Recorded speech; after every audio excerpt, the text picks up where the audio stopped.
It's time to talk more about the 2023 NFL Draft on the Ourlads Football Network. Dave Syvertsen. He is, of course, now the lead scout at Ourlads and has been with us for the last 4 months. We have a few more weeks to go now, Dave. No more months, just weeks. Yeah, just weeks away. And it's funny how this time of year it actually starts to slow down. It's just such a rapid fire 2-3 month process. But now it's, the draft can't get here soon enough. Every day feels like its own week. Just waiting for news information to drop. Which quarterback is going to go first. A lot of the times we find out who the pick is prior to. But yeah, it's going to be a fun next couple of days. We already started our team needs reports yesterday with the AFC and NFC South. So that's already available on the channel. Of course, this one will be posted today, which is Thursday. Friday, we're going to do the North for the AFC and NFC. And then Monday, we're going to wrap it up with the AFC and NFC East. Then Wednesday and Friday of next week, Dave's going to go over his final rankings, or as final as he can get for both the offense and the defense. Offense on Wednesday, defense on Friday. And then our final mock draft show, which is going to be a live draft show. So keep that in mind. That's going to be Friday the 21st. And that's going to be 6 days before the draft. It's going to be live, and it's going to give you an opportunity out there to win our lads draft guide PDFs. So watch the show live. We'll give away some guides by basically asking some trivia questions. Who knows what we'll come up with, but it'll be pretty easy. We'll make it pretty easy. We want to give them away, but you have to tune in live for that show. We don't know yet. We'll figure out a time once we get to our shows next week. So stay tuned for that as well. And then, of course, we'll once we make up our minds on a time, we'll let everybody know. But you have to subscribe to the channel, so make sure to do that. So you'll be identified and alerted. So when that live show will go on the air on Friday the 21st. Dave, let's talk AFC West, starting with the Denver Broncos. And Sean Payton is the new man in town. They had a new man in town last year. That didn't work out too well. But this is different. This is Sean Payton. So you got to believe there's a lot of excitement going on with the Denver Broncos right now.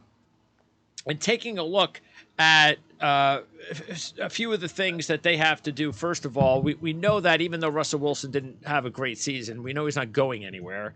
That's the core. And I think, don't you think it's a little too early too? I don't, especially with Sean Payton. I don't really see this as a time to worry about drafting a future quarterback. Now, maybe they can do something in the 4th, 5th, 6th round or something like that, but they got to try to win now with Russell Wilson. Yeah, I think Sean Payton takes that job because he believes in Russell Wilson. And I still think there's a lot of believers in Russell Wilson, and I don't think you can put it all on him. Definitely, I think he needs to play better football. There's some of the stuff you hear about him and how he's acting that needs to improve. But Sean Payton does not take this job without believing that he can turn him back around or even just get him back on the road. And I agree. I mean, when you look at this contract, getting rid of having another quarterback other than Russ play there in Denver is not going to happen for the next 2-3 years. It's just not financially possible with the contract that they gave him last year. They signed Jared Stidham to be the backup in case something goes wrong injury-wise.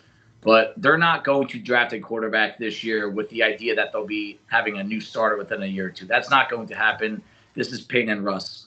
Yeah, and especially when you're in a situation with your draft capital, I believe it's pick 67 in the 3rd round. That's their first pick. Yeah. So they're going to have to do whatever they can to add some more players.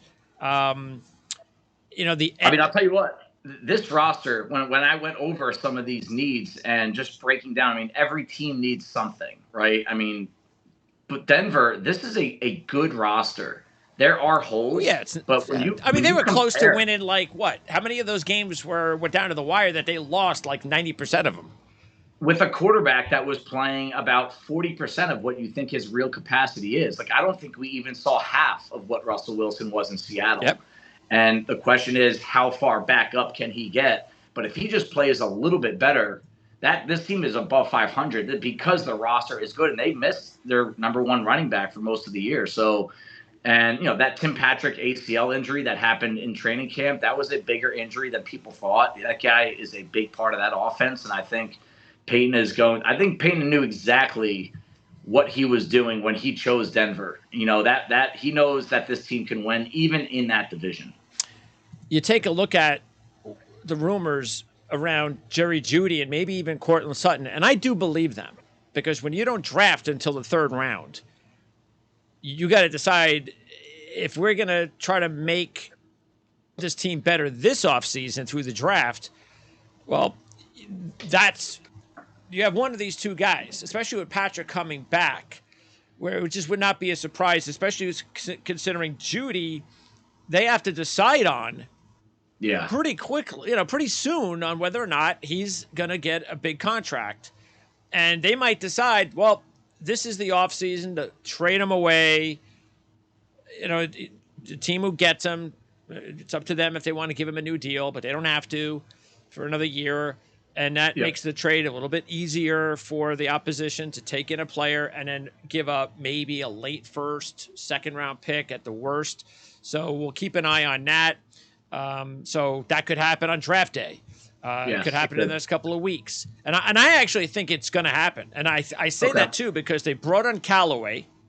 So he knows Callaway, Peyton, obviously. Patrick comes back. And if you have Courtland or Jeudy, well, that's okay. There's nothing wrong with those three receivers. Right. I think you could definitely live with that. And then you've got Dulcich as a tight end receiver. So, and you get Javonte Williams back to go along with P. Ryan in the backfield. So, as you were saying, the roster doesn't look all that bad. And it's still even good enough where they can trade one of those two receivers for a premium draft pick. Yeah, if they want another asset, and I think financially it makes sense because, like you said, the economics are a huge part of this decision.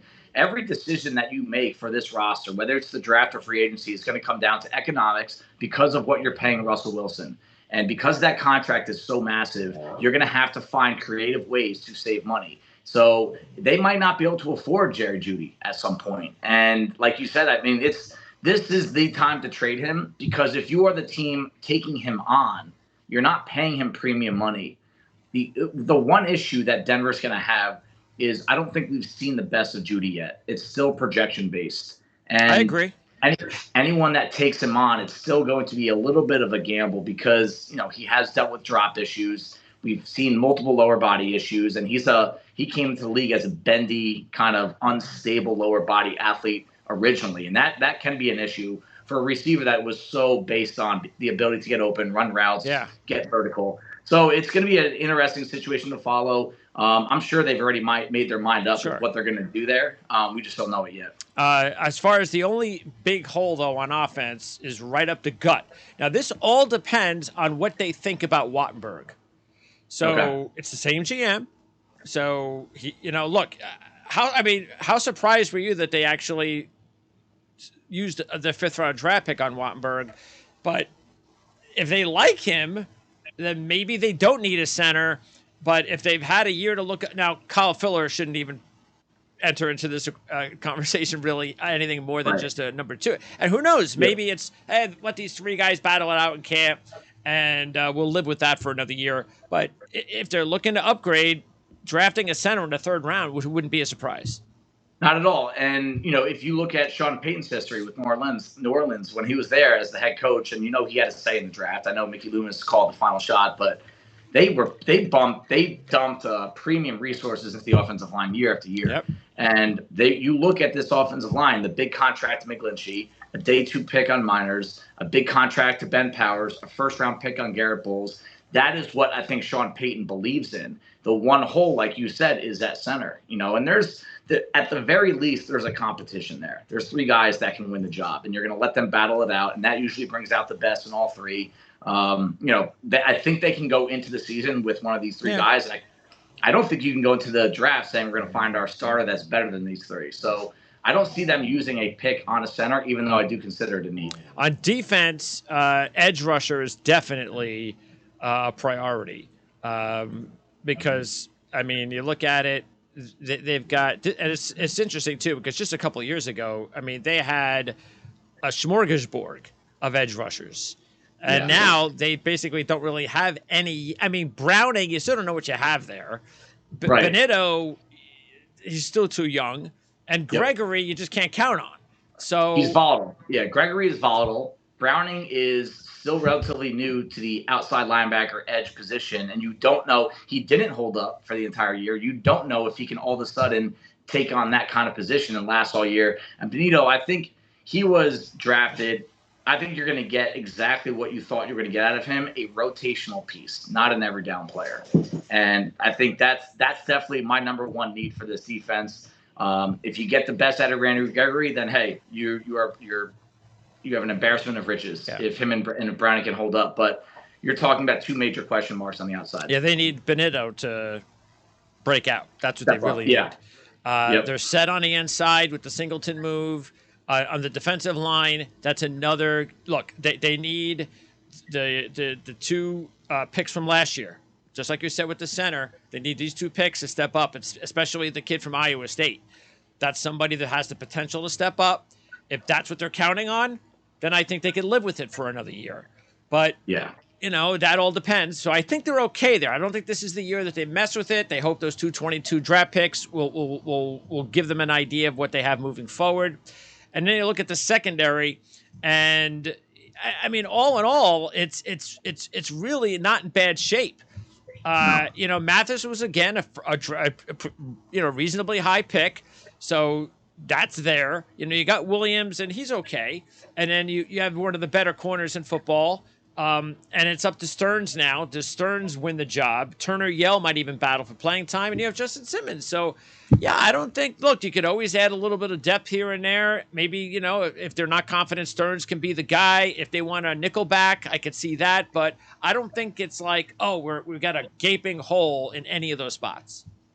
Yeah, I mean, I think that's the theme of the defense. They're going to go into this draft saying we do not have a gaping hole. We're not going to shop hungry at any spot on defense, but we could always use more depth. And what team doesn't say that right now? That's kind of what I started off with saying.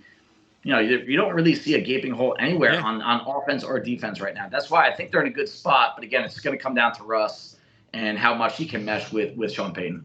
Okay, let's talk about the defending Super Bowl champs, the Kansas City Chiefs.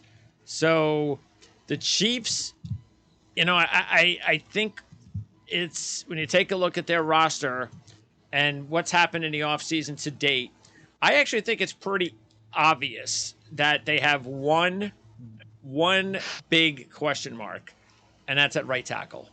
I don't want to hear anybody say, Lucas Niang this, or they're not going to trust him. They don't know it. They don't know if he could even play a full season. So that's just I'm sure they'd want him to compete with maybe somebody they draft early.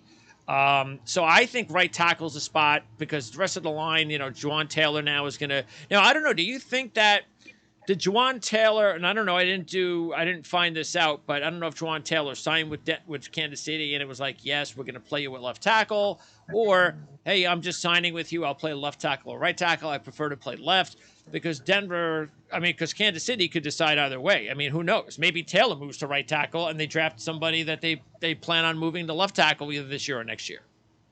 Yeah, I think the plan's left tackle. They kind of made a similar gamble with Brown when they traded for him from Baltimore, who was a right tackle, who was very vocal about saying, hey, I need to play on the left side. That's where my maximum value is. A lot of us, myself included, questioned the move on putting him on the left side, and it worked out for him. I think we're going to see the same move. It's like, a little bit of a question mark on Juwan Taylor moving to the left side, but you're going to give them the benefit of the doubt here, knowing that, hey, this worked with Brown already. We're confident we can make it work with Taylor. I think the question that, do we also give them the benefit of the doubt of going into draft weekend and finding a rookie that is probably going to be definitely will be on the back half of the first round. So you're not getting one of the top guys or even someone day two that can do what Creed Humphrey and Trey Smith did. come in as rookies and play at a very high level. Yeah. Now, Trey Smith's situation was a little different. His was more medically based. The reason why they got him in round 6 in 2021, he had a heart condition, if you remember back. But as a football player, all the scouts had him as a first or second round pick. But the medicals bumped him down, and it's worked out for them. They struck gold there. Don't forget about Darian Kennard, who they drafted last year in the 5th round, tackle at Kentucky. Some say he's going to be projected to play the guard. I think he's going to be competing for that right tackle spot with Niang. But you get in a rookie, Kansas City, if they're confident that they can find another guy in the draft, day 2, to come in and play right tackle, this offense won't skip a beat. Also on offense, the wide receiver position, look, it's completely different pretty much, but you are at least getting guys that contributed, especially Tony, who contributed late. So, hey, you've got your Hill. Tony's basically going to fill the Hill role, and that's that's what you're hoping, because he has those types of that type of ability. Sky Moore, okay, he didn't look all that great, but he's a rookie, so you're going to give him a pass. But if you're going to look at it as, all right, well, all this stuff could be good, but you can't look at it that way as a general manager. You got to look at it the opposite. Like, what if everything goes wrong? And you know what Valdez-Scantling is. He just is what he is. But you really can't go into this season, I believe, on just trusting that Sky Moore and Kadarius Toney are going to do what the previous receivers have done here the last several years. You just can't. So I don't know what type of player, but maybe even the type. I think the perfect fit, if he were available, I think this would scare the living daylights everybody if he got chosen here, would be Hyatt. I know exactly what you're going to say. So if you put Hyatt there, and he could be available when the Chiefs pick, that could be something to keep an eye on. Yeah, I mean, 2 of their top 3 pass catchers at wide receiver are gone. Cole Hardman and Juju, right? So you're putting a lot of this on Tony and Sky Moore, and you can't tell me there's a strong reason why you believe in them, other than they're talented, right? Tony's been in the league a couple years right now. He's spent more time on the sideline than on the field. Sky Moore, as much as I did like him coming out of college, I think he's a great slot prospect. He hasn't proven it yet. So, like you said, the decision here as a general manager is you need to hedge. In case one of these does not work out, what is your plan? And if there's an offense in football that you're confident can make something work with a part-time player that you draft in round 1 and say, hey, we're not going to count on you to play 75% of the snaps, Jalen Hyatt is a great fit. And I'll tell you what, this is the kind of offense that I could see a Jordan Addison going into and excelling right away. Right. I mean, we've seen his stock drop a little bit. I mean, I've always had kind of like a round 2, late round 1 grade on him. Yeah. Why is that? Because when after the Biletnikoff year, Sky was the limit. I mean, he was the man. So what's changed? A couple of things. 1, he got a little banged up. 2, went to a new offense, and even though the offense was, superstar everywhere, right, at quarterback, the head coach, the support cast, it was a new offense for him. And, so you just didn't see the production that we saw at Pittsburgh. You didn't see the playmaking ability that we saw at Pittsburgh. You saw flashes of it. Like his Oregon State tape this year was one of the best wide receiver tapes you see out of all these receivers. It just wasn't consistent. And there's a few reasons behind that. I think scheme, injury, but also what bumped him down a little bit was this pre-draft process has not been very friendly to him. He didn't work out well. He didn't run well. He didn't measure well. I mean, all of these things that you were thinking you were going to see in workouts that would kind of validate in some his first round status, they never came up. Well, does he necessarily, though, does he have to be a workout warrior? Because we know certain wide receivers don't. No, they don't. And that's why I still think, like, you get him in the right system. He drops, but that doesn't mean his projection should drop at all. Right. Yeah, right. Yeah, I'll tell you what this is what I'll say about Addison, the last thing. If he goes to a Kansas City, he's going to be a star. And you can say that about a lot of receivers, right? You can say that about Marvin Mims from Oklahoma, who I feel very similar about. Those guys are right next to each other on my wide receiver stack. But if Addison were going to an offense, I don't want to piss off any fan bases out there, but an offense that doesn't have a good system in place, a good passer in place, he's the guy that just disappears. He doesn't create much on his own. He needs a system, but if he's in the system, he can maximize better than others can, if that makes sense. Okay. How about Pittsburgh? Pittsburgh would be a good spot. You know what I'm saying. Reunite with Kenny Pickett. That would be. He is. Yeah. My comp for Addison is Deontay Johnson, which is ironic that you said. Oh, really? I think he's that kind of receiver, that slot / outside, move him around, not very big, but quick enough, fast enough, and just understands how to get open. That was the one thing that jumped off his tape both years, Pittsburgh and USC. He understands how to get open. He's just the one thing that the knock I have against him, he's not a very big guy. And he doesn't play big at all. Yeah. And that's an issue at the next level. Okay, so how about this? Travis Kelce's getting older. Mm-hmm. Ooh. I can get my hands on Dalton Kincaid, or I can get my hands in one of these tight ends. And Luke that Musgrave would not even. be a shock to see that happen either. I mean, I've had people tell me Luke Musgrave physically is the Kelce reincarnated. Okay. He is the younger version of Travis Kelce. Okay. And that matches up exactly with where I have Musgrave graded. I would love to see what Kelce's reaction to that would be. Does that mean that the end is near there? Yeah, but didn't he have to come out somewhere and say that he was coming back? I mean, I think somebody might have asked him that question, so he has to know he has to be realistic. Right. I mean, if somebody's going to ask you that question and you're going to respond to it, you can't be like, why are you drafting a tight end then? I mean, I don't think that's, And if there's an offensive mind out there that can make it work with two of these guys, it's Andy Reid. That's true. He can get both these guys on the field. Yeah. So hey, that would be like you said earlier, that would be a move just like Hyatt that would scare the crap out of you because the Chiefs can get the most out of these guys. Yeah, that's why even though I think right tackle might be more important, I think that what's more scarier, which fits to Andy Reid, the crazy, I'm gonna come up with all sorts of ways to put points on the board, and I just thinking about, wow, I can get either this or that, and all I have to do is pick one, Yep. So I think it's gonna be awfully tempting, and I could definitely see that's the way that they're gonna go. As far as the defensive side of the ball, I would say that their biggest need would be at edge. And up front, the defensive line, because look, Charles Omenihu is not anything more than a pass rush kind of specialist guy. Matter of fact, I think Mike Dana is probably Charles Omenihu. So I think that they're just rotation guys. I still think they need another guy to work on with Karlaftis for the next 5 years. They need that guy opposite Karlaftis. And they could also use an upgrade in the interior as well. Natty is just a body. Jones, I'm sure, would like to have somebody that could play alongside him and that has a little bit more talent. So I would say the defensive line might be their biggest need, with the edge definitely being the spot that I can see them look at early on.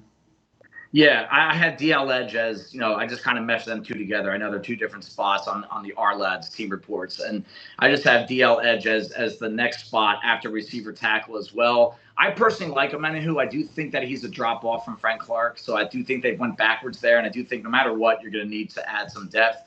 I think Dana's coming up on a contract year, if I have that right.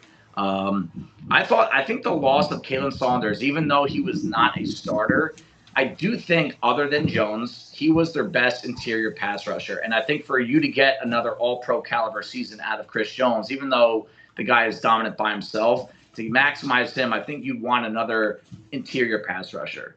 So if there's a move on defense that I could see them using an early pick on, I think they would err towards the interior before adding another edge piece.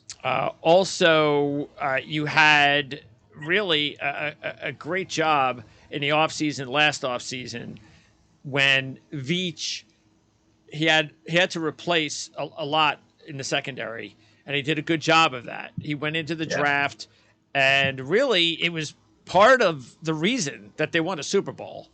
Right. Is the fact that he was able to get a 7th round draft pick like Jalen Watson to perform. Not like, Sauce Gardner, but just, hey, you know what? He's holding his own. Didn't expect him to hold his own. So I think they did a really good job. Now you add in Mike Edwards this offseason to go along with some of the kids that they added last. Look, we haven't even heard the most of Brian Cook. He still has hopefully a really good career. Joshua Williams, and then of course the first round draft pick has a really good career as well. And I think L'Jarius Sneed, I've always liked Sneed, and he's finally putting it all together as a legitimate number one corner. So you know what? I don't really think they have a whole lot to do now in their secondary. Completely agree. I mean, the secondary, what they've done in the draft through the secondary and even the offensive line, I mean, I know we could point to Mahomes, Kelsey, and Reed as the reason why they're winning Super Bowls right now, but I think there is not a team that has drafted better than these guys. That you look at what they did in the secondary. I mean, even me last year, I said that was the number one concern. I was like, are you really going to rely on McDuffie and Williams and Jalen Watson? And look, they made plays all season. Yeah, and Isaiah Pacheco at running back. I mean, this team, what they did on the offensive line with Trey Smith, Creed Humphrey. I mean, these guys have drafted as well as any organization in football, and it just kind of gives credence to the statement that if you want sustained winning in football, it's not just the quarterback, it's the draft year after year after year. And what you have to, and two, is, and you get it, Mahomes is going to get the credit, and Eddie Reed's going to get the credit, and maybe now even Veach will get the credit. But you also have to give a lot of credit because he's won 2 Super Bowls now. And that's here, and he's got 3 Super Bowl rings, and that's Steve Spagnuolo. Yeah. He has done a very good job because he didn't have a whole lot of talent on defense. It's Chris Jones. And a couple other pieces, but you got to look at him and the job he's done. Veach gets the guys, but those guys are the guys that are coaching them. And then also Dave Taub is a special teams coach. We know how good he is.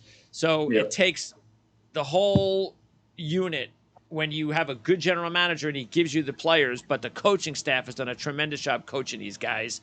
And I just don't think that, like a Steve Spagnuolo gets as much credit as he should. And by the way, speaking of special teams, I don't know what's going on with Tommy Townsend. He looks to be one of the better punters in the league, and yet there seems to be like something going on there. Like they lowballed him on the Why would here's the you lowballed him, and yet for some reason it's April the 6th and nobody's giving him a contract? Why isn't anybody offering a contract to Tommy Townsend? It could be a positional value thing, I mean, there's got to be some sort of economic reason behind it. There's no denying that he's a good punter. I mean, you can't argue against it, but but they don't seem like they care if they lose him. Yeah, they're not going to get anything in return. This is just if we lose him, we lose him. And so, why would an opposing team needing a punter?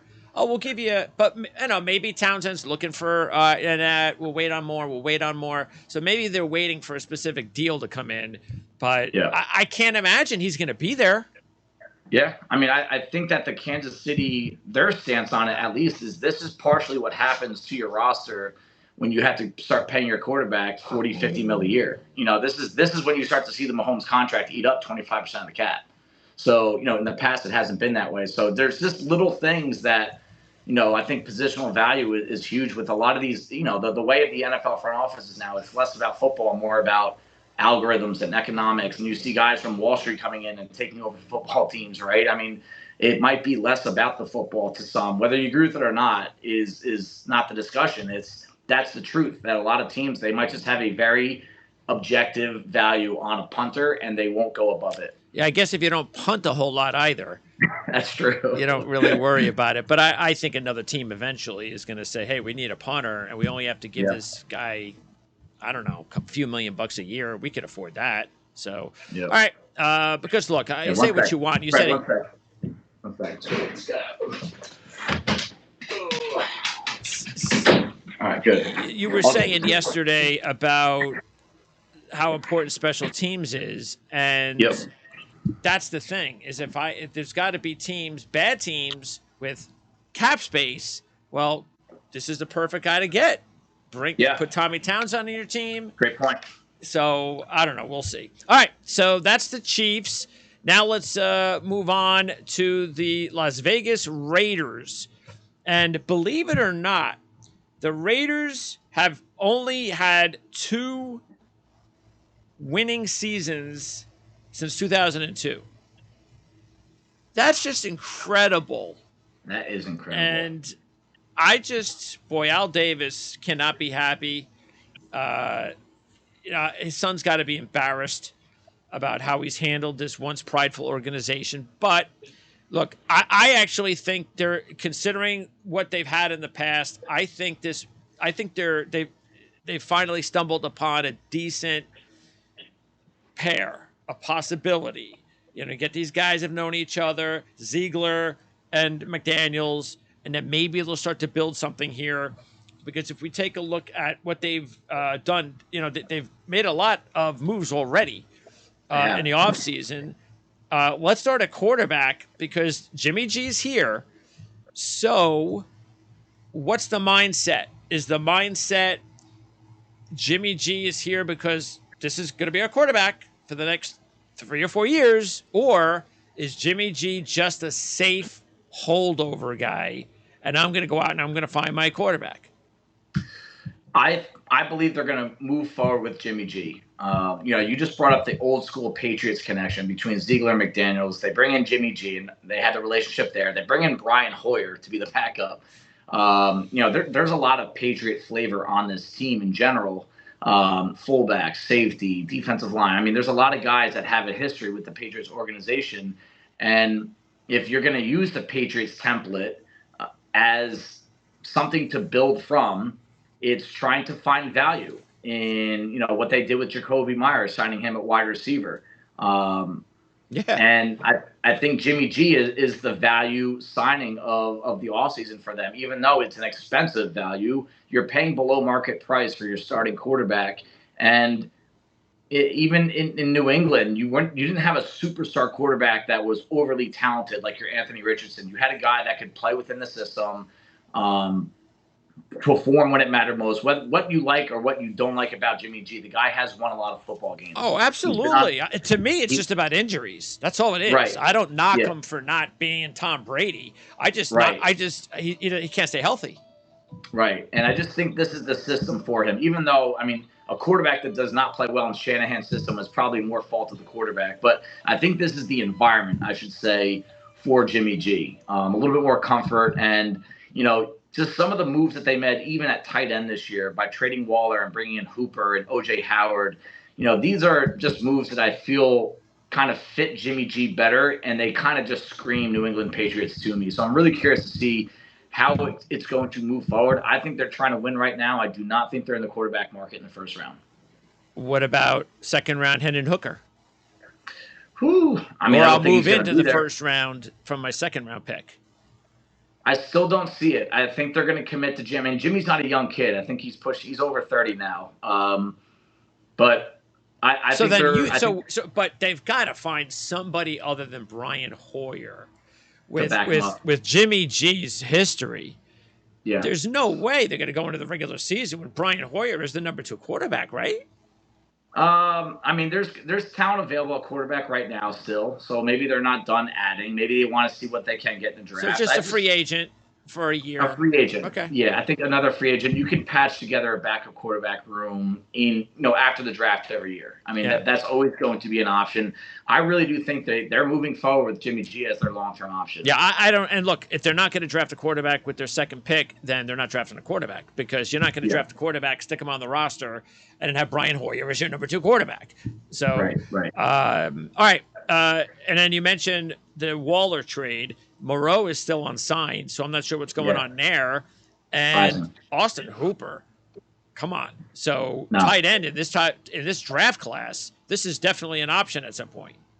Yeah, I think it's their number 1 offensive need. I think they need to build up the defense a little bit more. But if they do want to add options and make this offense formidable, you're going to have to score points in that division. I don't care what you have on defense, how good you're not stopping Kansas City. I don't know if you're going to be able to stop Denver if Sean Payton and Russell Wilson start to click. You're not stopping the Chargers from scoring. You need to score points if you're going to be competitive. And nobody is scared of Austin Hooper. Nobody is scared of O.J. Howard. But you look at, I think, as soon as round 2, day 2 for the Raiders, that's the spot to go after one of these tight ends because you have game breakers in this group, and one of these first-round caliber tight ends is going to be there in round 2, just based on law of average. Absolutely. And I don't think there's any question. They're going to add a tight end. They're going to get one of these players that we've talked about. So look for that. Now, on the offensive line, though, look, they got a good season at Illuminor. At the very least, he's a solid player at right tackle. Colton Miller is turning into one of the more underrated left tackles in the game. Parham was a rookie. He looked good enough.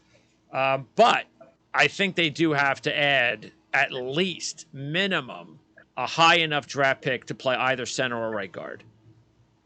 I agree with you on right guard. I think Andre James deserves another shot at starting. If you want to bring someone in to compete with him at center, I'm fine with that. I do think they need a right guard. My gut is telling me Thayer Munford, the 7th round pick from 22, who got his slip feet inside wet last year. Move him inside. He's got history at guard. I had him graded as a guard coming out last year. Why did he slip all the way to the 7th? I don't know. I had him as a 4th round pick. Yeah. So he definitely did fall. And you see this every year along the offensive line. He was not a schematic fit for anyone that likes to get a lot of lateral movement out of their offensive linemen. So that kind of took him out of the guard discussion for some teams. And I personally didn't view him as a tackle coming into the league. I thought he had to stay inside. So because of that, I just think he was one of, a handful of guys that dropped that, hey, there were going to be guys that dropped no matter what. There weren't medical issues. There weren't character issues. So I just think it was a good value pick for them. And I think he does have a shot. He should compete for right guard. But, if I'm the Raiders right now, offensive line is on my radar day 2 as well. It's not one of my top needs, but if there's a good value there and you think you can get a starter, you do it. Well, part of the problem is, before we can get to that, is there's still some much needed help on defense.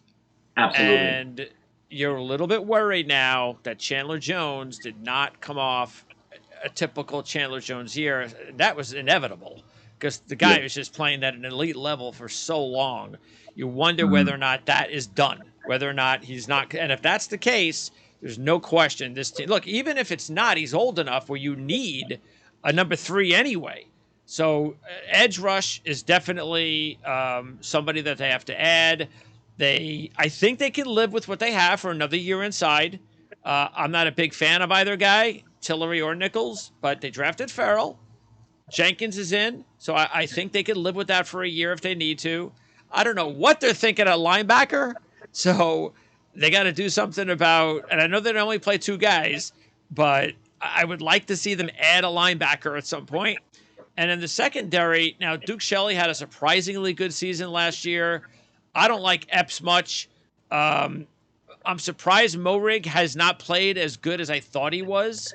So maybe we'll see an uptick. But I still think they need to add a safety. But they definitely also have to add another corner. Maybe even 2 corners. And cornerback could very well be their number 1 need on defense. Yeah, that's on the table for their first pick. They made 3 signings at corner this offseason.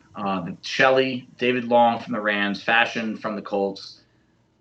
But none of those guys I always label these guys this way. They're not guys that you make personnel decisions around in the draft, right? So if they fall in love with a Devin Witherspoon or a Christian Gonzalez and they're available when they pick, absolutely, I think it's a good pick because those guys are number 1 projected corners. There's no one on this defense that is a number 1 projected corner. So if you don't have that, you don't have it. You got. And unfortunately, the prior GMs just struck out and missed, struck out and missed, struck out and missed. They've done a terrible job, that former regime, of they just kept drafting high corners, and those guys just stunk. Yep, I agree. So yeah, I think that and linebacker. I mean, Divine Diablo is an interesting name. 2021 3rd-round pick, played 7 games last year, and he was a game wrecker. And he's a former safety that converted to linebacker. So he has a future.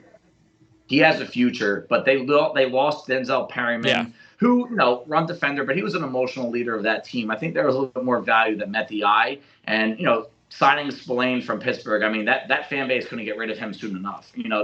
He's not someone that's going to move the needle at all. And so, I mean, if you ask me what is their top need, I don't think the value matches up in round 1 at all. But I do think that team is starving for a real inside Mike linebacker. And that kid from Iowa might look awfully good here too.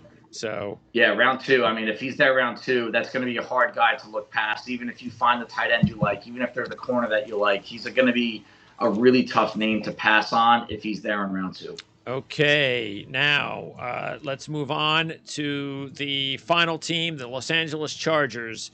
And it's interesting because we've talked quite a bit about the running back position. And you know what? They need to, I kept saying, and I keep saying, they need to give Austin Eckler his Melvin Gordon. And I was not an Isaiah Spiller guy, and he did nothing last year to change my mind. So I think that was a wasted pick. Maybe I'll be wrong, but I don't like that pick. So then all of a sudden comes the news, not enough it's changed, that Austin Eckler is not happy with the Chargers. So that could be interesting. Now, I don't know if that's just talk because he's going to want a new contract or whatever the situation is there. But that even makes it, I think, more than likely that they use a pick on a running back. So this is one of those teams that, again, they might not look at it, and it may not be one of those big needs. But if that certain running back is sitting there in the first round, don't be surprised. Yeah, definitely not. I mean, I think the team has bigger needs, but at some point you can't pass on a value. I mean, Bijan Robinson is one of the top 5 players in this draft, and positional value is going to bump him down. But at some point, there's a basement to that, right? You can't keep on telling. I mean, what are you going to do? Not use a first-round pick on the best running back prospect possibly since Saquon Barkley, if not better? You know, at what point do you start saying this is becoming foolish to pass on a player? Especially like you said, when I was writing my team needs from the guide, you know, I wanted to put running back at a higher need because of if they do trade Eckler, they got nothing behind him right now. Like that's the way I'm going into this draft process is there is nothing behind Austin Eckler. Yes, I know they have names, they have some guys that have produced, but you know, Joshua Kelly, he's in the contract year. Larry Roundtree and Spiller combined for 2 yards per carry on 31 carries last year.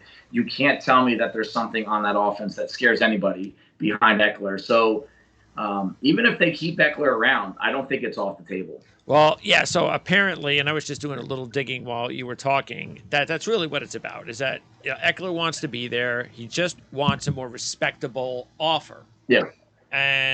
But again, I don't care. If they give him whatever he asks for, it just makes more sense if they have another guy in that backfield. It just does. And I'm not talking about Joshua Kelly. So, all right. Now, wide receiver, they've got a really good 3, but the problem is we saw it last year, injuries. And now they don't even have like a DeAndre Carter. Palmer's there still. But so they have to do something. Now, I don't know. I don't think you have to do it early enough because there's other needs, but they definitely have to do something there. And also, the biggest hole to me is right tackle. I don't think there's any question they need an upgraded right tackle. I think they could live with Salyer. I think he actually played pretty well, all things considered, as a 6th-round draft pick when he had to fill in. I don't know. I think he's better at guard, but you tell me. So, yeah, I think right tackle is a big hole. Yeah, I mean – it's tough with the offensive line. It's tough to really project what their biggest need is on that team because I don't know what they're going to do with Salyer, if they're going to put him at guard or a right tackle. I will say they brought back Trey Pipkins, and he's coming off a year where he did play the best football of his career. So if you believe that he's on the ascent, I think you can make do with him. If you just think that was kind of like a flash in the pan, had a few easy matchups, opposing defenses were attacking the left side of the line because you had Salyer out there, at the very least, you let those 2 battle it out, Salyer and Pipkins. But if you do that, I think there's a bigger hole at guard across at the left guard spot. So you think Salyer should be a tackle?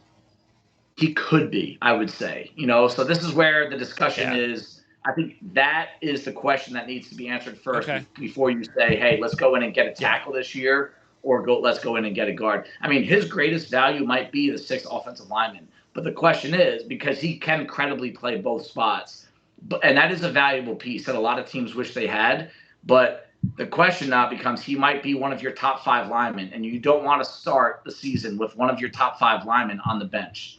And so it's a very interesting situation. Yeah, well, and the funny thing is the guy that probably would fit really nicely there, they won't be able to get their hands on him, also comes from the same school that they drafted Slater at.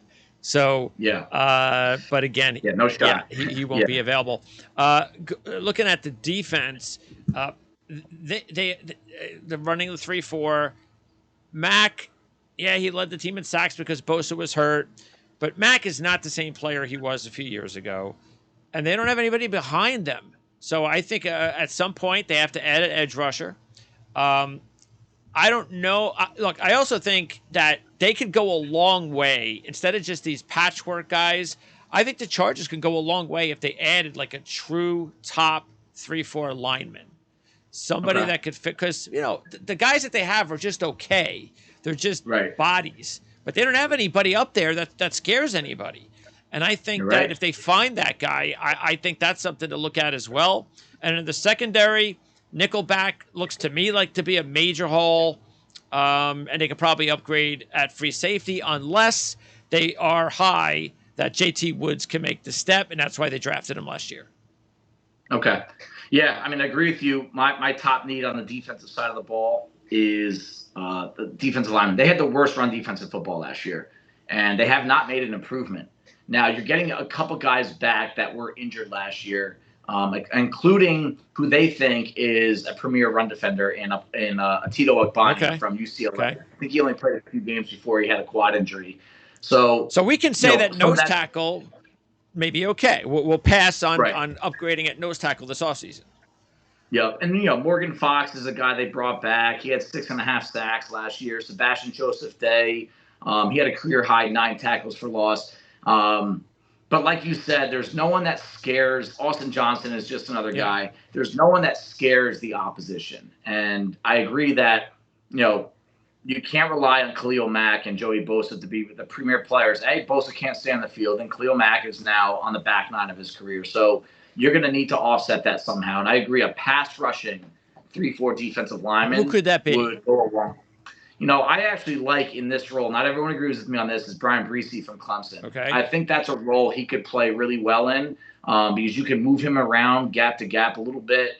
Byron Young from Alabama is a guy that I think could fit in that role pretty well. I don't know if he can two-gap, but that's not as important in this scheme as it has been. They do have a new defensive play caller this year, so things might shift out a little bit. And, hey, if you believe in the kid from Michigan, D-tackle Smith, Mazai Smith, I mean, if you think that he was not a pass rusher in college, I think he had that half a career sack, but the tools are there to be a premier pass rusher. And that's the kind of athlete and the kind of body that, 335 with the way that he moves. Where does he get drafted? Where is he going to get drafted? What round? Yeah. Second round is where I have him getting drafted. Okay. Yep. It seems like a risky pick, though, doesn't it, for the second round? I agree with you that that's probably where he goes, but don't you think that's like a hit or miss kind of pick? Yeah, it's a swing for the fence. Just because you're gambling on tools and you're gambling on flashes that you see on tape, not consistency. All right, and what do you think about the secondary? Do you think JT Woods is ready to step up? The J.C. Jackson injury, we'll see how he comes back from that. Taylor was a 6th-round pick last year. What do you think is the major need in the secondary?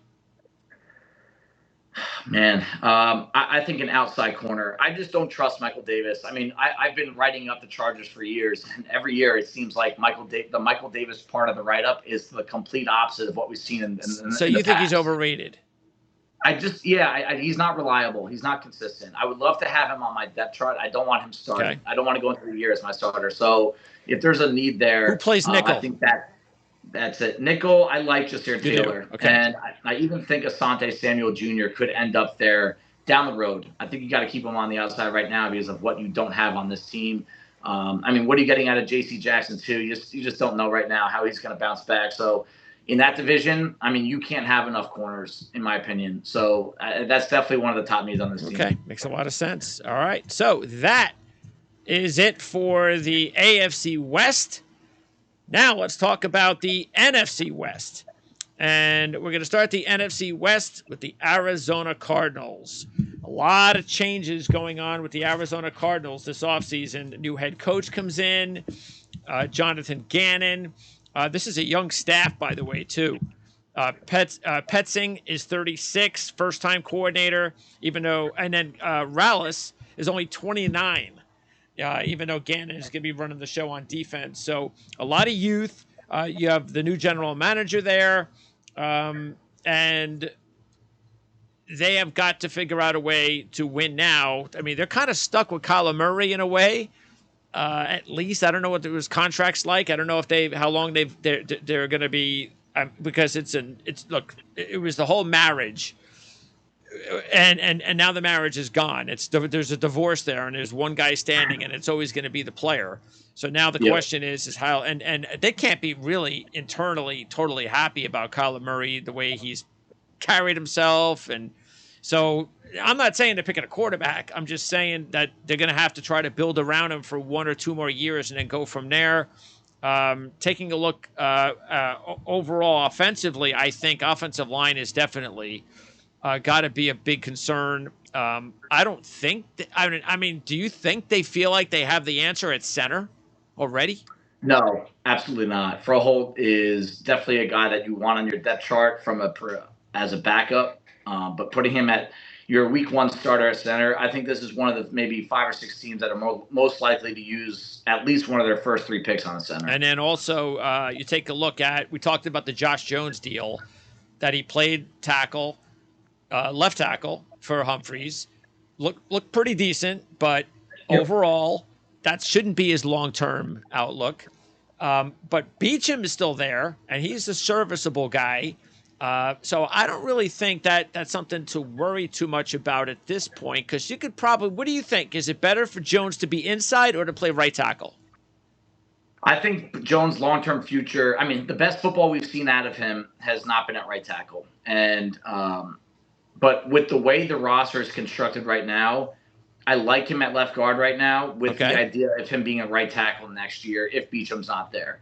So I like that. I think the offensive line needs attention, but I like the trio of Humphreys, Jones, and Beacham. I think those are 3 answers to the questions. Will Hernandez, not a fan of. Don't like the center either.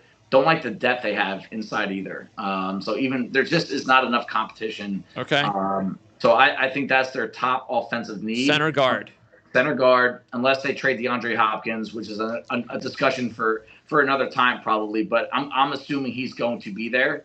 He could be a draft day trade. This is something to keep an eye on. The rumors around him are not going away. But if you're going to ask me what are the top needs on that team right now offensively, that's the answer, is right guard center. And you can make the argument it's both and depth behind those guys as well. So you could see multiple picks being used there. Yeah, I mean, it just makes so much sense to just trade Hopkins at this stage of his career, at his age. And there's a market draft a receiver. There's a market for him. There will be teams that lining up. I think they can get a first-round pick for Hopkins. Wow, really? Yeah, bottom of the first round, of course. But let's say top 45 pick, late first, early second.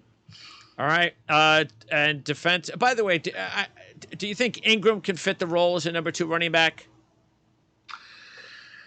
I don't. I don't love their backfield, and I'm curious to see. I think that the part of the construction of this backfield was Kingsbury and his outlook on offensive football and how he wanted to build his team, and I'll be curious to see how Gannon wants to build his backfield, and what he's going to give Petzing, and I guess Petzing has more say on how they're going to do that. But James Conner is every year he seemed like he's kind of like in that mold of you don't think he should be a number 1, but he outproduces your expectations. But was it the scheme? Was it the fact that he scored a lot of touchdowns, goal line carries?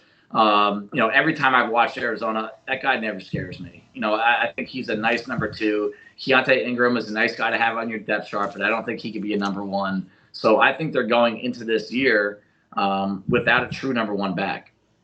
Okay.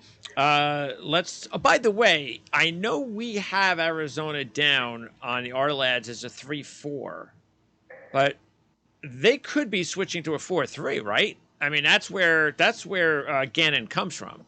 Yeah. I mean, I'll be honest with you, I haven't gone really deep on what they're going to do schematically. Sometimes when you have a schematic change, I mean, they have not made a lot of moves. They have shifted the defensive line around a little bit. Well, what do you think? I mean, do you think Sanders and Thomas actually would be better off as 4-3 defensive ends? Thomas, yes. Sanders, no shot. Sanders cannot be a 4-3 DN. He's going to have to stick at linebacker no matter what. Yeah, and if you're playing a true 4-3, that guy, you can't trust him to drop back in coverage. That guy is a 3-4 outside linebacker. So that guy, you're in big trouble. You're going to have to trade him, maybe even. Right, trade them / they might not make the transition right away. That's always an option. Like some of these teams, these new head coaches, they won't completely turn the defense upside down right away. Sometimes that's a 2-year process. Okay, so either way, they definitely need, and this is why we talked about it in our mock draft, this makes a lot of sense to go after Anderson. So, Sanders and Thomas, those are, and I like Thomas. I think Thomas could have a nice career, but they need a number one. So that makes a lot of sense. Other than that, cornerback position and defensive tackle too. And that's why I was asking about 3-4-4-3, because they definitely need a lot of help up front. Let's just put it that way, whether it's an edge rusher or an interior defensive tackle. But cornerback is also a major, major issue. Mm-hmm. They may need 2 corners. Yep. Yeah, I mean, they lose Byron Murphy to Minnesota, and, he wasn't anything to write home about, but he was their top corner last year, and it was not a good cornerback group, and now he's gone. So you can make a case that this is one of the worst 5 or 6 cornerback groups in football right now, and, you have to imagine, the defensive needs do trump over what's going on offensively on that team, and I think that's going to be the first order of business, is really start to set up the personnel on defense the way you want to. And you have to imagine one of those first pick, is going to be one of the first 2 defenders. Jalen Carter's still in the mix, in my opinion, or Will Anderson. And once you get that in your system, what is the next move on this team overall, but defensively more in particular, is corner. So if they can walk out of this draft with a starting caliber corner, which they should be able to, and this is one of the deepest cornerback classes we've ever seen, you're going to see guys drop into every single round. So like you said, this might be the year to use 2 picks on the corner. And Arizona could still be in a position where they could slide down a couple of spots. They could be in a perfect position to do that. So, and they need extra picks. They could definitely use that. By the way, what are we doing with Isaiah Simmons here? Okay, because Isaiah Simmons, he's 230 pounds, all right? He ain't no nickelback. No, he's not. So Isaiah Simmons, I don't care how good he is in coverage. Where are we putting him? Where does he best fit? Especially if Jonathan Gannon had his way and had a 4-3 base. Where does Isaiah Simmons fit? Strong side linebacker is where I think he would fit into that scheme. And he's a guy that doesn't need to come off the field in all nickel situations, because you're confident. I thought in 2020, I remember writing up, a big thing on Simmons is, fascinating prospect, definitely worthy of being a top 10 pick, but you need to have a plan for him. The previous regime did not have a plan for him. I trust that this defensive regime coming into this system right now will create a plan for him. That might have been their first question in the meeting, in the interview. Yeah. What's your plan? What are you doing with this kid? Yeah. And I just feel like I thought his best role was a strong side linebacker, that he can rush the passer, he can cover the tight end. I think he could be someone that is an actual answer for the athletic tight ends in football. I think that's his best role. And you put him over on the strong side, you put them over the tight end. I think that's the spot for him, and I believe that's where we'll see him. So you're going to make an argument. They need a nickel as well going to the draft. All right. By the way, this is also a team that can use a punter. So how they pick up the punter, who knows, but they definitely need a new one. All right, next up, San Francisco 49ers. And the Niners are another team. Actually, am I starting with the Niners? We should start with the Rams. Okay, yeah, let's start with let's go with the Rams. So the Rams, first losing season since McVay took over. I know there was a little bit of chatter about retirement, and I'm sure that would have been like a year. But he's back, and I'm not surprised that he had that thought, because all you have to do is look at their depth chart. And man, it is ugly. Greg, I think this is the worst depth chart in football right now. I don't think you can make an argument against it. On both sides of the ball, multiple positions, I think it is the worst depth chart in the NFL. I mean, Matthew Stafford, that's the first – look, I don't know what they're going to do in other positions, but if you're going to live with Matthew Stafford for the next couple of years, then make sure he stays healthy. So that has to be such a big issue, is what are they going to do with that offensive line? I don't know. I mean, Bruss basically nothing. He injured. Don't know about him. I don't know what they're doing at left guard. Brian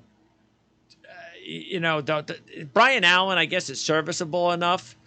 I have to ask you about Alaric Jackson, because I remember when I think it was his freshman or sophomore year. I remember Alaric Jackson being like, mock drafts like 2 years in the future was like a top 5 draft pick. That was the future of Alaric Jackson. And that went away over his last couple of years, and then didn't even get drafted, I believe. But correct. Played some and didn't do a bad job when he played some. So does he have a future at all as a starter? Yeah, I think he's got an inside track at the left guard job. But that's the thing about this offensive line, is nobody is stepping up and just taking firm hold of any of these jobs. So that's going to be objective number one for them in preseason. Except right tackle. Yeah, except right tackle. And Noteboom's got to stay healthy. Noteboom's got to stay healthy, but even when he was healthy, he wasn't playing very well. I mean, I'm assuming Bruss is just going to be given the right guard job. So they probably have answers to these questions, but you could see this thing completely turning upside down and just being another repeat of last year. And, you're not going to keep Stafford upright in that kind of situation. So, I don't know. I mean, these guys are gamblers, the front office, with what they did. And, they got the Super Bowl. They did get the Super Bowl. And the question is that worse? Is that worth years of potential misery here? It's going to be interesting, but I just don't see how this team can compete next year at a high level. Running back, I don't know what is going on with Cam Akers. I have no idea. It's like one day he's going to get traded and there's major issues. The next day they love him. So they definitely need a running back at some point too. But with all the other issues they have, I could see them we're not even going to worry about running back until next year. We could just pick up a veteran at some point. But the defense, I mean, where do you start? Good question. I start personally in the defensive backfield. They lost both their starting corners, Jalen Ramsey, Troy Hill. They lost the key backup, David Long. We saw Jacoby Durant flash some big play potential. The tools of Robert Rochelle are what got him drafted 2 years ago, but he hasn't played much, shown much, but he's probably going to have the inside track at a starting job. Darion Kendrick, I'm shocked he played as much as he did last year, and he's got major speed issues. He's got major penalty issues. Starting safeties, Taylor Rapp, Nick Scott, they're gone. You have questions about Quentin Lake and Russ Yeast, both 22, both day 3 picks from last year. Jordan Fuller should be back. He had an impressive rookie season, but again, you're just talking about throwing a bunch of day 3 type caliber players, and you're hoping they all hit. And if you want to use odds as a deciding factor whether or not this group needs attention, the odds on this group working out are probably under 10%. All right. So I think it's the top need on this team. Okay. What in the world is going on at linebacker for this team? Edge and linebacker. Edge, yes, both. What is that? I mean, Bobby Wagner, you knew that was going to be a 1-year rental. Ernest Jones I like, so at least they have They got one guy, inside. yes. They got one guy, then they have a bunch of special teamers. But even the profile of their outside linebackers are not a true outside linebacker. Like Michael Hecht, their top outside linebacker right now is kind of like a hybrid D-tackle, DN type body type skill set. Yeah. And, Keir Thomas, Daniel Hardy, I mean, these are the kind of guys that your team goes into draft weekend saying, hey, let's take a shot in the dark on a guy that had a good broad jump at his pro day. That's who is on this team right now, rushing the passer. Leonard Floyd is still out there. He's still a free agent, still available. There's a couple names out there that maybe the team is just waiting for the cost to come down, Marcus Golden being one of them. But man, if they go into the season with this group of pass rushers, you could just quadruple team Aaron Donald and you'll be good to go. I mean, wow. It's going to be interesting figuring it out because when do they draft? Round 2, I believe, is when I think they actually do have a round 2 pick this year. And let's see, Los Angeles, the 36th overall. So it's a decent. Oh, they can't keep that pick. Well, they have to trade it. They have to. I mean, they've got to trade like 5 times. I think I could smell a move coming. Just with this front office. I mean, honestly, you might see a trade of Aaron Donald, even though I don't know what that contract is going to be like to trade if Aaron Donald wants to get traded. But I got to think that they'll move down from 36 to acquire extra picks, or they might sell off one of their veterans that other teams want. Not that there's many left, and just try to rebuild this thing from the bottom. Yeah, it is what it is. That's why you make because that's what I think I even mentioned to deal with the devil, and I had a Ram fan that really didn't know what I was talking about, and thought that the team wasn't in that bad shape, but that might have been. I think that was a conversation for our early team need show before maybe the roster came into shape with what it looks now. And so I think there's a reality check as far as what this roster looks like right now, because it's just not good. All right, San Francisco. And the Niners, as far as their offseason, you take a look at it, and they had a lot of changes. And, you can say what you want as far as who they lost, which was considerable. But they also made a big move for Hargrave. They solidified the nickel cornerback spot. And they also actually have a pretty good group of quarterbacks. 1, 2, 3. It's not bad. Having Sam Darnold as your number 3 quarterback's pretty nice. But on offense, it looks like, I don't know, I'm not really happy with what they have on the interior. Look, the right tackle, unless they believe McKivitz or Jalen Moore is going to turn out to be anything, that seems like a big issue. Banks just hasn't looked that great. I don't know what that's about, but maybe they're just going to keep rolling him out there. Jake Brendel, I mean, are they really going to go with Brendel Feliciano going one-on-one in camp? So that I would have some issues with the offensive line as something that they've got to fix more than anything on offense. Yeah, it's the top need on this team. I think the loss of McGlinchey is obvious. I do think Miami overpaid him, but even the loss of Brunskill, it's not a huge loss, but he only started 2 games in 2022. But he did play 519 snaps, so he was in there every week. And what you like about him is he played 4 positions for this team.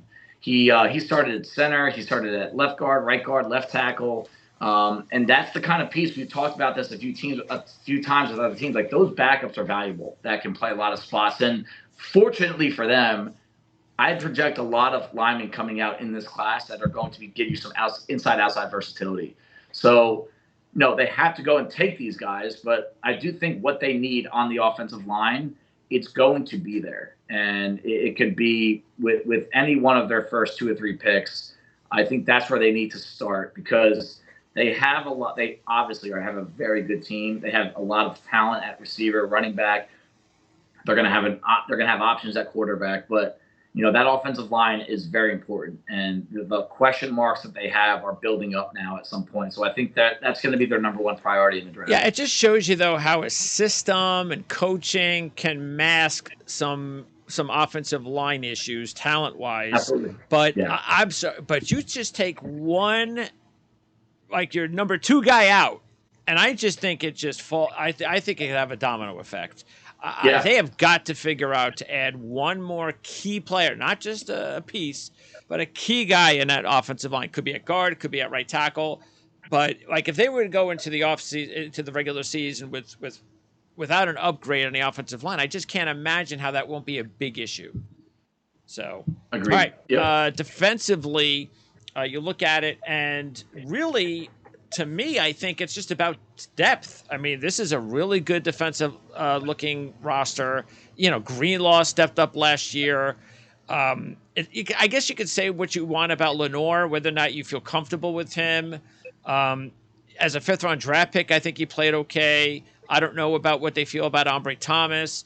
But yeah, I look at this. I look at what they've got to do to improve, and I just see depth. I mean, Drake Jackson.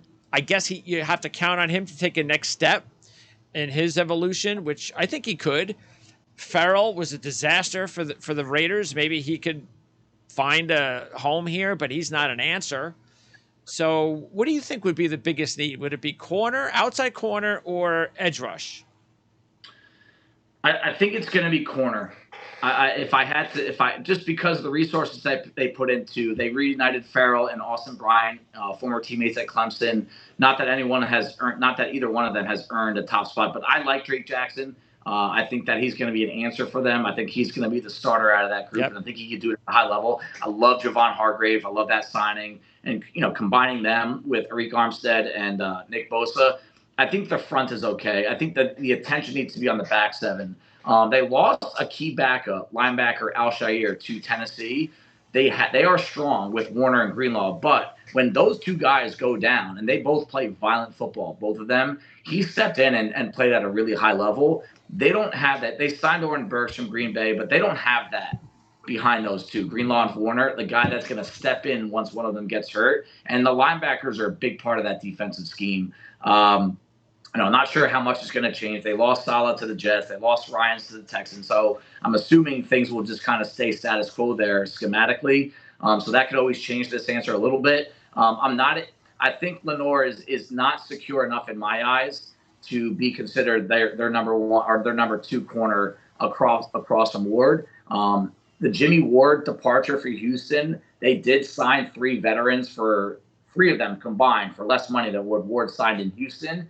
And you have to think, you got to hope that one of them can step up. My money is on Miles Hartsfield from Carolina, but that's a role that I could see them going into the draft saying, hey, let's get a plan B. If these veterans are in San Francisco right now for a reason, meaning their current teams did not want anything to do with them because they can't play, let's have a backup nickel option. And you could in this safety class, in this draft, there are a lot of nickel, what I call nickel safeties. Well, you say a backup nickel situation. I mean, you have Hartsfield and Isaiah Oliver. So, What specifically are you looking at? I think my view on the nickel there, what I mean by that is I would like to get a safety. Okay. That can also. But that's why you were mentioning Ward. Okay. Right, that they can play the nickel safety role, where they can line up over the slot. Okay. I mean, you look at a guy like Jatavius Martin from Illinois. I think that is the perfect place for him. Brian Branch even, but they're not going to be within striking distance of him. Jamie Roberson, Chamari Connor from Virginia Tech. Like, these are names that I just feel like fit that role really well. Okay. It's a good match. Good match. All right. And then we're going to wrap it all up with the Seattle Seahawks. And Seattle, Geno Smith really gave them a shot in the arm. So now the question is whether or not, with the two draft picks, one at 5 and one at 20, whether or not this is going to be a team in the mix. And I think they will be, but where for drafting a young quarterback?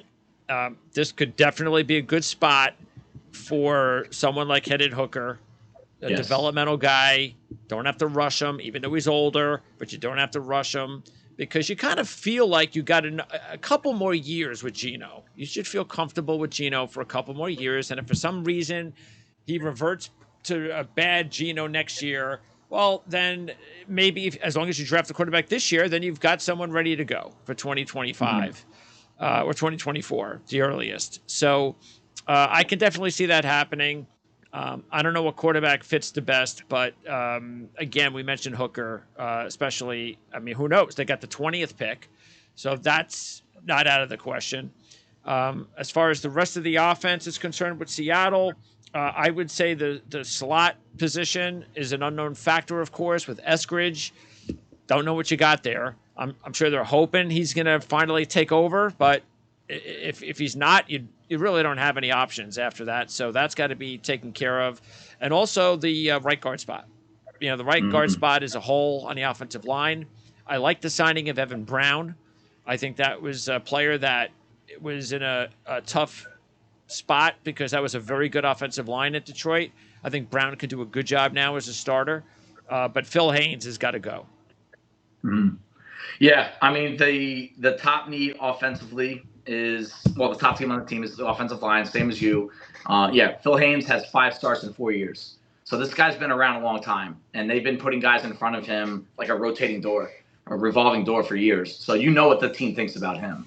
You think in year 5 or in year 5, all of a sudden going to become a starting caliber guard. No. And this team struck gold in the draft last year with their tackles, Charles Cross, Oh, yeah. Abraham Lucas. That what's amazing about this team in general, right, is I do think this is, if you ask me who's had the best offseason to date, it's Seattle, and partially it's because they re-signed Geno, who seems to have found a home. Their top 8 receivers return, so you're talking about continent. Their top 8 pass catchers return, and they loaded up on defense. They loaded up on defense. Their biggest issue is D-line. They bring in Jermon Jones and Jerron Reed, who not everyone loves, but I think he's going to be fine there. They need leadership at the linebacker position. They bring back the leader of this team in Bobby Wagner. They needed to replace, maybe even increase the versatility they have on the back end. They bring in Julian Love. Everything they've done have set them up for the draft, saying like, hey, we can get an embarrassment of riches if we want. And this is why, that Jalen Carter at number 5 to Seattle makes so much sense, because if there's one hole on the defensive line, it is Brian Moan, the nose tackle, who I would love to have as a backup, but not as a starter. You put Carter in there, you're talking about a scary, scary group of upfront guys. Yeah, don't you see? That's why people are saying Levis or Richardson with Seattle. Come on. You have Geno Smith. You don't need to do that at 5 when you can get a player that good. You put Carter on that defense. What a difference that could make for your defense. There's no way you would entertain that thought, or at least you shouldn't, in my mind. But would you say the left cornerback spot opposite Tariq Woolen is definitely, you can't have Mike Jackson back again the whole season. I don't even know what that was about. He played. That's all I could say. It's not like he did anything. I don't even know where he came from to start 17 games, but you got to do better than that. Yeah, Mike Jackson can be upgraded, and if there's one team that has a profile that just continues to work year after year in the draft, it's corner. Is corner. And it's funny, I think that other teams are catching on, or guys that are mentors to young football players are catching on, because the amount of size, length, and speed at this cornerback class. Seattle's going to get another one of these guys this year. It's going to happen. And A, it's what they do. B, the supply is enormous. So I think corner is going to be addressed. They do like Trey Brown. He hasn't played a lot of football yet. I think there's been a couple injury issues there. They need depth at safety, though. You could even make the argument that that's a bigger need. That loss of Neal and the fact that Julian Love is probably going to play a lot of nickel. You can't. Well, what about Kobe Bryant? How does he fit in? Does Kobe Bryant, should he right now be considered a starter next season? He could be the guy that takes Mike Jackson's seat. Yeah. They played him at nickel. That's not where he played in college. I think they played him at nickel because of what the situation was last year, right? So I think that's something to watch, but it's an unknown. And it would just make the team better if they had him stay on the bench, sort of way, be a 6th defensive back, somebody that, along with, like you said, adding another safety. Yeah, adding, and do you trust Jamal Adams? Do you trust that he's going to stay in the field? That's something that you really have to put a lot of thought into if you're Seattle. Is we got to be prepared for Jamal Adams going down, so that we don't have to put Julian Love into this single role. Like, his best value to a defense is that he could play multiple spots, and based on this opponent, situation, scheme. So that's where I think a lot of the defensive attention needs to go to once they pick Jalen Carter at 5, because I think that's a no-brainer.